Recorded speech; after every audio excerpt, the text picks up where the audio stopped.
Subscribe कीजिए the accounts channel को और बेल पर क्लिक करें सबसे पहले वीडियो देखने के लिए।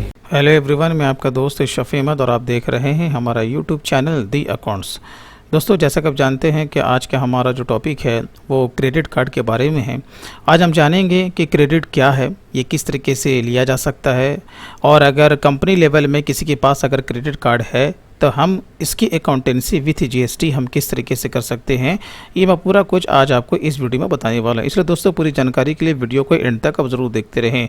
और दोस्तों, जैसा कि आप जानते हैं कि हमारा एक नया चैनल है जिसका नाम है दी अकाउंटेंट। अगर आप फुल्ली अकाउंटेंसी का कोर्स सिस्टमेटिक तरीके से अगर आप घर बैठे करना चाहते हैं तो हमारे उस चैनल को भी आप सब्सक्राइब कर सकते हैं। मैं उसका लिंक अपने डिस्क्रिप्शन में दे दूँगा, आप वहाँ से जा करके हमारे उस चैनल को भी आप विज़िट कर सकते हैं। और अगर आपको कोई नोट्स वगैरह चाहिए और आपको अगर लगता है कि कोई फ़ाइल आपके किसी काम का है तो मैं उस सारे का लिंक अपने डिस्क्रिप्शन में मैं दे देता हूं। अब सारे फाइल को आप डाउनलोड कर सकते हैं। तो चलिए दोस्तों, आज का वीडियो हम लोग शुरू करते हैं।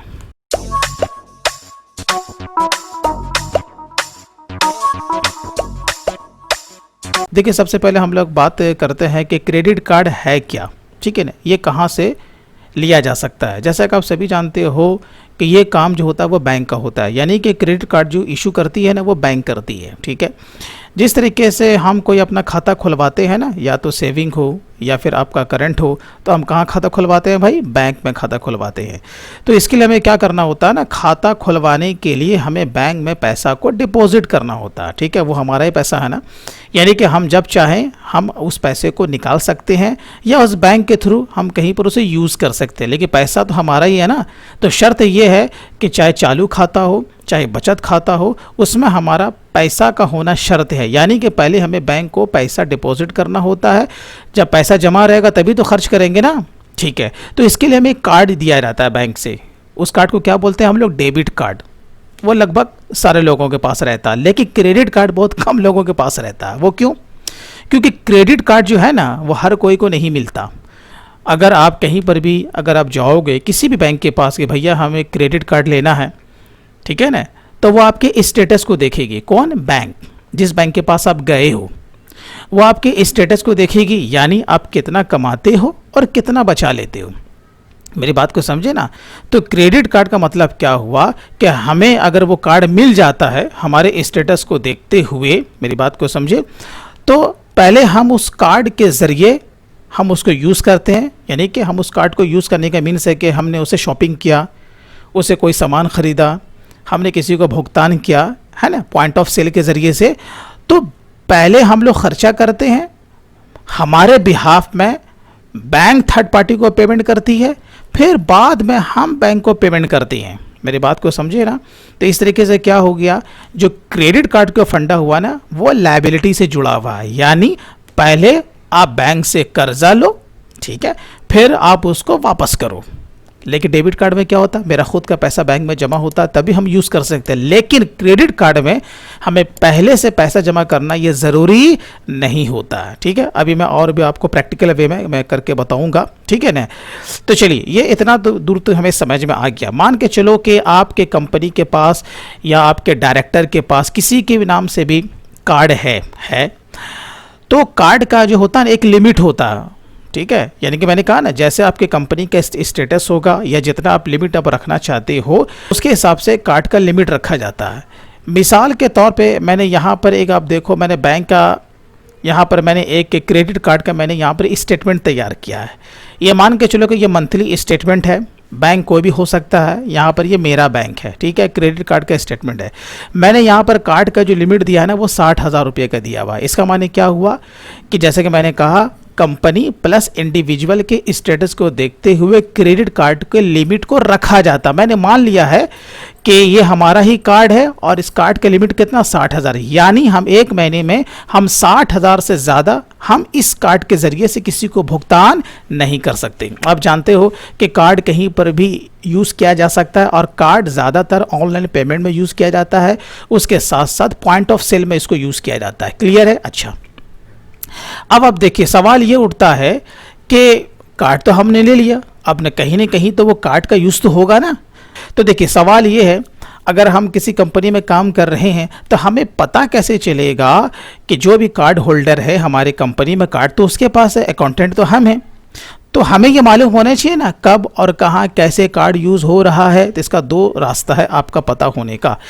पहला तो ये है कि सीधी सी बात, आपके पास स्टेटमेंट आएगा मंथ एंड में, तो आप स्टेटमेंट देख लोगे कब और कहाँ आपका कार्ड यूज़ हुआ है। लेकिन फिर भी अकाउंटेंसी करने के लिए जहाँ जहाँ आपका कार्ड स्वैप हुआ है या ऑनलाइन पेमेंट हुआ है उसके अगेंस्ट में आपको बिल तो चाहिए ना, क्योंकि जीएसटी का मामला है।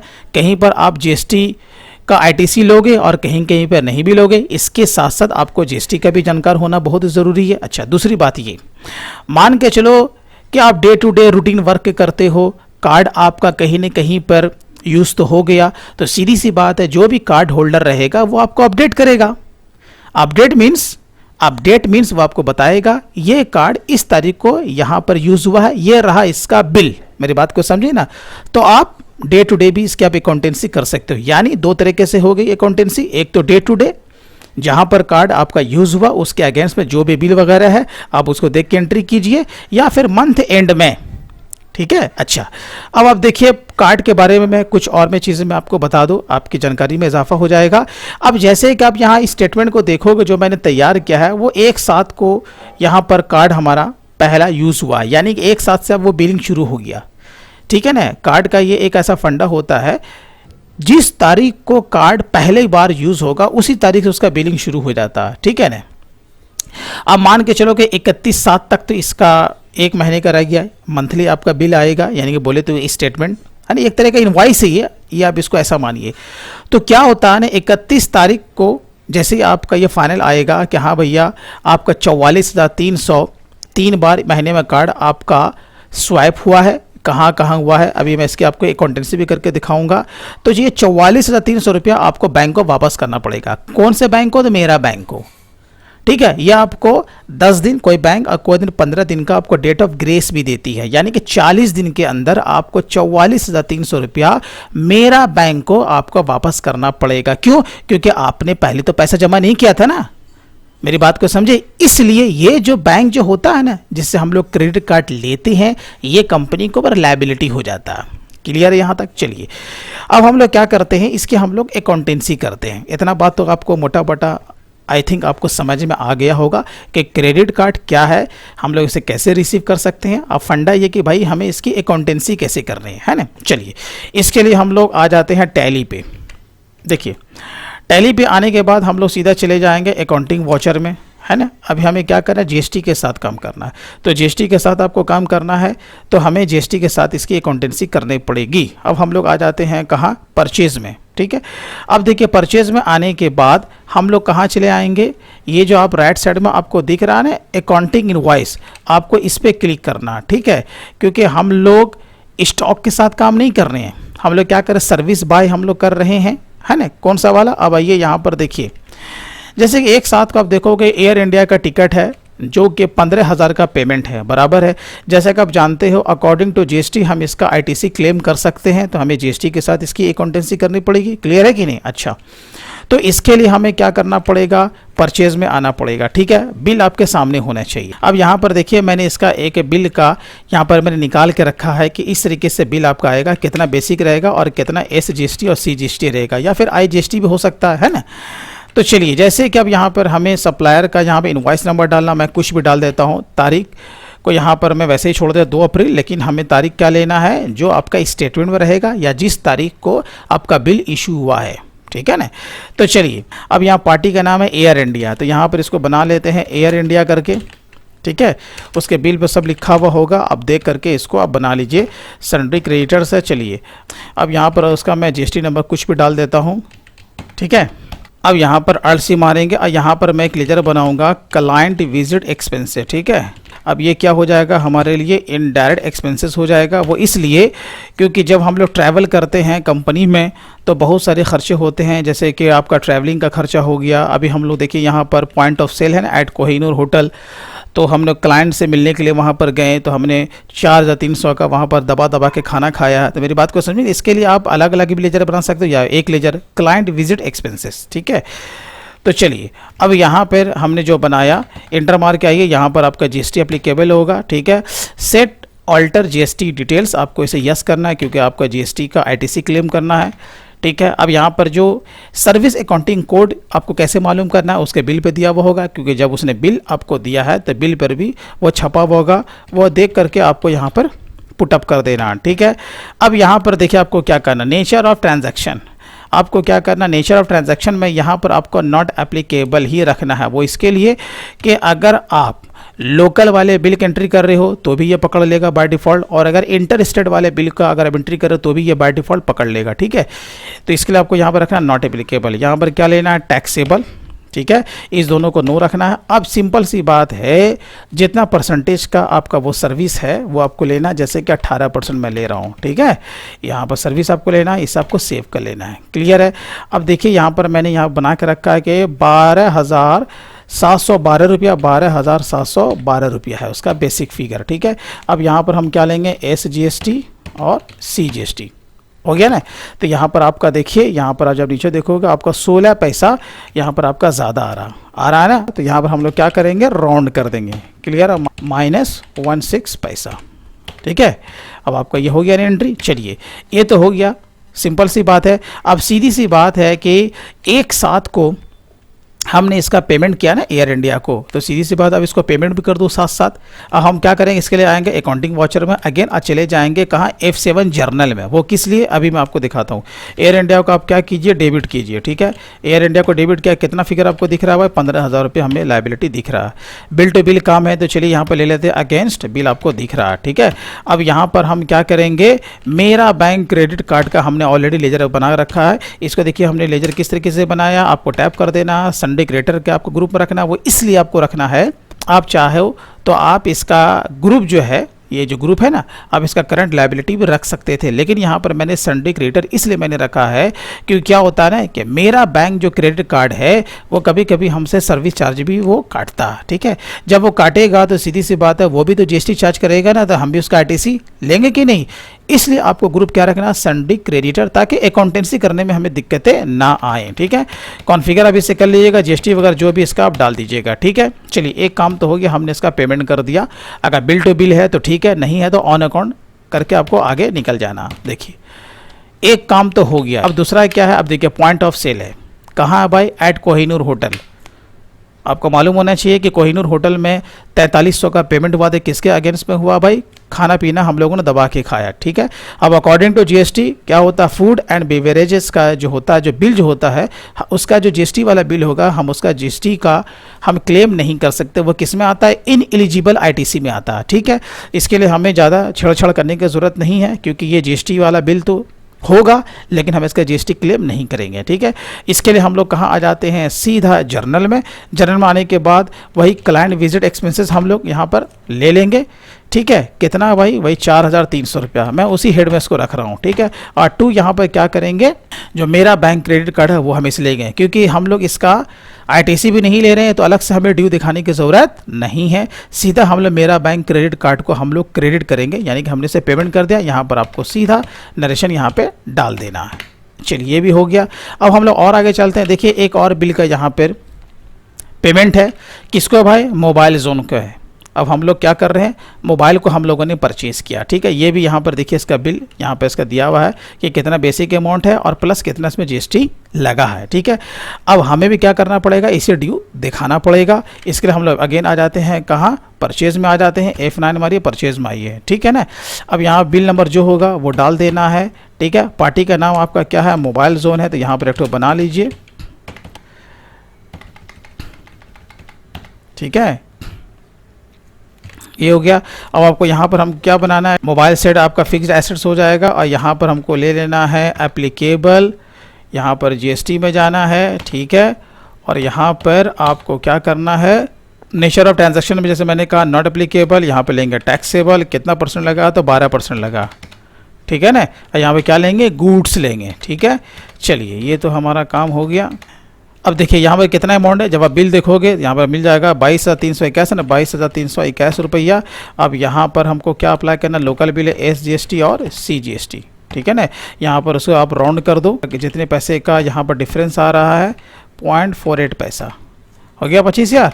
तो इसका क्या माने, हम लोगों ने इसका भी बिल का एंट्री कर लिया। अब हमें क्या करना है, इसका पेमेंट का एंट्री दिखाना है ना, तो पेमेंट का एंट्री तो करना पड़ेगा। तो पेमेंट का एंट्री करने के लिए हमें कहाँ जाना है, जर्नल बना के पेमेंट में। पेमेंट में अगर हम जाएंगे तो यहाँ पर आपको मैं दिखा देता हूँ प्रैक्टिकल करके। जैसे कि आपका कौन था, मोबाइल जोन था, ठीक है, ये देखिए मोबाइल जोन है ना, यहाँ पर 25,000 आप जब लोगे, अब यहाँ पर ठीक है बिल टू बिल है। चलिए अब यहाँ पर देखोगे आपको मेरा बैंक, जब आप करोगे ना मेरा बैंक क्रेडिट कार्ड, ये देखो अब यहाँ पर क्या आएगा, क्या लिख के आ रहा, नो कैश और बैंक अकाउंट क्रेडिटेड। इसका माने क्या कि भाई ये जो मेरा बैंक है ना, इसका ग्रुप क्या है, ना तो बैंक है ना ही कैश है। अब पेमेंट में अगर आपका क्रेडिट होगा या तो कैश या फिर बैंक, मेरी बात को समझे, इसलिए एक तरह का एडजस्टमेंट एंट्री है, ठीक है। तो इसे हमें कहाँ करना है, जर्नल में। चलिए क्लियर है कि नहीं। अब यहाँ पर आइए, मोबाइल जोन हो गया, यहाँ पर ये हो गया, बाकी जो भी नरेशन वगैरह आप डाल दोगे, ठीक है। तो ये देखो भाई इसकी अकाउंटेंसी तो हो गई ना, मान के चलो कि पूरे महीने का यही 3 तरह का ट्रांजैक्शन था, और भी ज़्यादा हो सकता है, यही ना होगा। आप स्टेटमेंट देख के भी एंट्री कर सकते हो, या फिर डे वाइज जैसे जैसे आपका कार्ड जहाँ जहाँ पर आपका यूज़ हो रहा है उसके मुताबिक आप इसकी अकाउंटेंसी कर लो विथ GST। अब आइए मुद्दे पे, अब हम लोग आ जाते हैं बैलेंस शीट में। देखिए बैलेंस शीट में जब आते हैं, Alt F1 मारिएगा तो आपको यहाँ पर सन्ड्री क्रेडिटर्स के अंदर आपको जाना है। आप देखिए यहाँ पर आपको मेरा बैंक क्रेडिट कार्ड आपको दिख रहा है ना, चलिए दिख रहा, 44,300 है, हाँ तो है ना। चलिए अब इसके अंदर जाइए, तो अब ये देखिए जब इसके ट्रांजैक्शन में आते हैं तो ये यहाँ पर तीनों आपका फिगर दिख रहा है, और यहाँ देखिए इसका CR साइड है, यानी कि लायबिलिटी का हमेशा कौन सा बैलेंस निकलता है, क्रेडिट बैलेंस, ठीक है। अगर हम पर लायबिलिटी है तो ये 44,300 हमें इसे वापस करना है, तो वापस कर दीजिए। जब आप इसे वापस कीजिएगा तो कैसे वापस कीजिएगा, या तो आपने चेक से पेमेंट करना है, या फिर आपको ऑनलाइन पेमेंट करना है, या फिर आप काउंटर पर जाके कैश के थ्रू आप पेमेंट कर सकते हो। मेरी बात को समझे, अरे भैया जैसे भी पेमेंट करो, पैसा तो वापस दिया ना, तो पैसा वापस दिया तो सीधी सी बात है आपको पेमेंट का एंट्री करना है। इसके लिए हम लोग कहाँ आ जाएंगे, अकाउंटिंग वाउचर में आ गए। अब आइए पेमेंट में, मेरी बात को समझिए ना, क्यों, क्योंकि जो हम पर लायबिलिटी थी अब हम बैंक को पेमेंट कर रहे हैं, ठीक है। चलिए सीधी सी बात है, अब हम क्या करेंगे, क्रेडिट कार्ड को हम लोग डेबिट करेंगे, कितना, 44,300। अगर आप पूरा करते हो तो ठीक है, या नहीं तो आप ड्यू डेट से पहले अगर आप उसको थोड़ा पेमेंट करना चाहते हो तो भी आप कर सकते हो, ऐसा कोई ज़रूरी नहीं है। सिंपल सी बात है भैया, जितना पेमेंट करोगे उसकी हमें अकाउंटेंसी करनी है। तो 44,300, ठीक है। अब सवाल यह है कि पेमेंट आप कैसे कर रहे हो, तो भाई बैंक से कर रहे हैं, तो ठीक है, यहाँ पर हमारा स्टेट बैंक बना हुआ। चलो अभी नेगेटिव आ रहा है, कोई मसला नहीं है, लेकिन आपका नेगेटिव नहीं आना चाहिए क्योंकि अभी हमारे खाते में पैसा नहीं है। चलिए हो गया, नरेशन वगैरह जो है उसको डाल दीजिएगा। तो मेरी बात यहाँ तक समझ में आई। अच्छा, जाते जाते एक और बात, अब इसका जो इफेक्ट है प्रॉफिट लॉस में भी देख लीजिए, ठीक है। यहाँ पर देखिएगा क्लाइंट विजिट आपका आ गया ना, तो यहाँ पर देखिए 17,000 प्लस। आइए बैलेंस शीट में एक बार आ जाते हैं, देखिए फिक्स्ड एसेट्स में आपका यहाँ पर मोबाइल सेट दिख रहा है, तो बिल्कुल दिख रहा है, क्लियर है। अब हम लोग आ जाते हैं रिपोर्ट्स में। इसके लिए हम लोग क्या करेंगे, display, statutory report, then GST, और उसके बाद GSTR 3B, ठीक है। जब GSTR 3B में जब आओगे तो हम लोग कहाँ चले जाएंगे, एलिजिबल ITC के अंदर। यहाँ पर आपको कहाँ दिखेगा, ऑल अदर ITC में। देखिए जब हम लोग इसके अंदर जाते हैं ना, तो सीधी सी बात है, देखिए एयर इंडिया का भी हमने ITC क्लेम कर लिया और मोबाइल जोन का भी, क्लियर है। तो अगर आप ट्रांजैक्शन के हिसाब से अकाउंटेंसी अगर करते हो तो सारा इफेक्ट आपका सही सही गिरेगा, बशर्ते कि टैली में जो भी कॉन्फ़िगरेशन है और उससे रिलेटेड जो भी आपका लेजर है वो सही सही बनना चाहिए। दोस्तों मैं उम्मीद करता हूँ कि आपने इस वीडियो से क्रेडिट कार्ड के बारे में सब कुछ आपने जान लिया होगा। इसके बावजूद भी अगर आपको कोई दिक्कतें या प्रॉब्लम या इश्यूज़ हैं तो आप कमेंट बॉक्स में अब ज़रूर लिखिए। वीडियो दोस्तों अच्छा लगा हो तो कम से कम इसे लाइक आप ज़रूर करें। तो दोस्तों फिर मिलते हैं नेक्स्ट डे किसी नए टॉपिक के साथ, तब तक के लिए take care and bye bye.